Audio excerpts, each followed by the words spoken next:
Lean is an improvement methodology. This is a Japanese method, largely, I'll not say completely dominated by Toyota, but largely improved during the Toyota production system structures. एक basic thought lean methodology का is revolves around the 3 M's of मुदा, मुरा and Muri. 3 basic thought. Business processes में 3 किस्म के non value adding elements हैं. एक जिसको मुदा कहते हैं, मुदा in Japanese means waste. दूसरा मुरा जिसका मतलब होता है inconsistency. तीसरा मुरी मतलब अनरीजनेबलनेस. पीछे से ही शुरू करता हूं.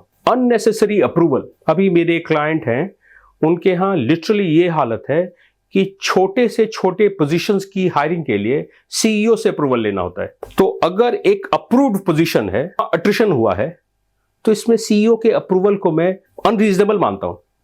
ये सेंसिबल नहीं है कि हर छोटा पोजीशन सीईओ के पास जाए अप्रूव कराने. अगर अप्रूवल की जरूरत भी है कि नहीं, तो सीईओ के लेवल के लोगों का involvement in minuscule roles does not make sense. I'll quote you another example from my firm. हमारा जो पुराना ज्वाइनिंग फॉर्म था, हम उसमें कस्टमर्स का डेट ऑफ बर्थ भी डिमांड करते थे. And I find it very funny कि आपको अपने कस्टमर के डेट ऑफ बर्थ से कोई आप एक ट्रेनिंग कंपनी है, आप कस्टमर का डेट ऑफ बर्थ मांग रहे हैं. कुंडली मिलानी है, डेट ऑफ बर्थ की क्या रिक्वायरमेंट थी? आप क्यों जानना चाहते हैं कि उसका एड्रेस क्या है? अगर आपको अपने बिजनेस प्रोसेस में कोई भी ऐसा अनरीजनेबल चीज दिखता है, उसको हम लीन की भाषा में मुरी कहते हैं. दूसरा टर्म है मुरा, मतलब इनकंसिस्टेंसी. अगर आपके सिस्टम में बहुत ज्यादा वेरिएशन है. मैं जब एक बीपीओ को मॉनिटर कर रहा था, तो मैं देखता था कि कोई बच्चा उनकी टीम में है जो 40 क्लेम पर डे कर रहा है, जो 90 क्लेम पर डे कर रहा है, और ये 90 वाला भी कंसिस्टेंट नहीं है. परसों फिर ये 90 से 70 हो जाएगा और ये 40 हो जाएगा. बहुत ज्यादा वेरिएबिलिटी है अगर आपके सिस्टम में, उसको हम लीन की भाषा में मुरा कहते हैं. मुदा मतलब वेस्ट. लीन के प्रैक्टिशनर्स कहेंगे कि हमारे पास 7 किस्म के वेस्ट होते हैं बिजनेस प्रोसेसेस में. एक जिसको हम ओवर प्रोडक्शन कहते हैं. डिमांड हमारे पास, ऑर्डर हमारे पास 300 टन का है. बिकॉज मेरा प्रोडक्शन कैपेसिटी 500 टन का है, इसलिए मैंने 500 बना दिया. Producing more than necessary is an example of overproduction. या ओवर प्रोसेसिंग, कोई भी ऐसी कार्रवाई जो रिक्वायर्ड नहीं थी, जिससे कोई वैल्यू एडिशन नहीं हो रहा है प्रोडक्ट में, आपके सर्विस में कोई एडिशनल वैल्यू एडिशन नहीं हो रहा है, that could be a good example of over processing. तीसरा तरह का वेट इज इन्वेंट्री. लीन का पूरा थॉट इन्वेंट्री फोकस्ड है. Excess inventory is considered a huge lacuna when it gets to lean. हम ये मानते हैं कि आपको अपना इन्वेंटरी साइज उतना ही रखना चाहिए जितना आप अपनी करंट ऑर्डर प्रोसेसिंग में इस्तेमाल करें. बहुत कॉम्प्लिकेटेड है, बहुत इलाबोरेट थॉट है. Maybe I should not say this frugally, but अगर आपके पास इन्वेंट्री जरूरत से ज्यादा है, उसको हम लीन में वेस्ट कहते हैं. स्टैंडर्ड एग्जाम्पल मेरा, बिग बाजार गए, घर में आधा किलो सर्फ इस्तेमाल होता है हर महीने. 4 किलो पे बाल्टी फ्री थी, इसलिए 4 किलो सर्फ खरीद लिया.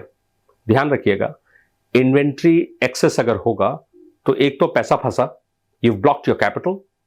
B, it will prevent your innovation. कल के डेट में आपके पास सर्फ से एक बेटर ऑप्शन दिखा, आप इस्तेमाल नहीं करेंगे क्योंकि अभी आपके पास 4 किलो सर्फ पड़ा हुआ है. Lot of time excess inventory will require security provisions. मैं फार्मर्स फैमिली के बैकग्राउंड से हूं, तो हमारे पास पूरे साल का चावल आ जाता है. अब एक्सेस चावल आ गया तो उसको स्टोर करने की जगह ढूंढिए, और अब उसमें कीड़े न लग जाए, इसलिए उसके लिए सिक्योरिटी प्रोविजंस बिल्ड कीजिए. ध्यान से कभी सोच के देखेंगे तो शायद उल्टा महंगा पड़ गया होगा. चौथा वेस्ट इज डिफेक्ट, गलती. Products which are not meeting the customer requirement, वो हर लैंग्वेज में, हर मेथोडोलॉजी में continues to be a wasteful activity, that is considered as a waste. Waiting time is another waste. खास करके एनी कंट्री में waiting is perhaps one of our second natures. Indian standard time का मतलब late आना होगा ही. तो meeting 10 बजे की है, हम 10:15 से शुरू कर पाए. मीटिंग 10 बजे की है, मीटिंग शुरू हुई है 11 बजे. लोगों को अपना काम करने के लिए इनपुट का इंतजार हो रहा है. Waiting is a huge waste in business processes. Unnecessary motion, unnecessary transportation are two other types of waste. इंसान का movement, unnecessary motion, सामान का movement, unnecessary transportation. I'll quote you a story. मैं एक बुलंदशहर के पास एक फैक्ट्री में काम कर रहा था.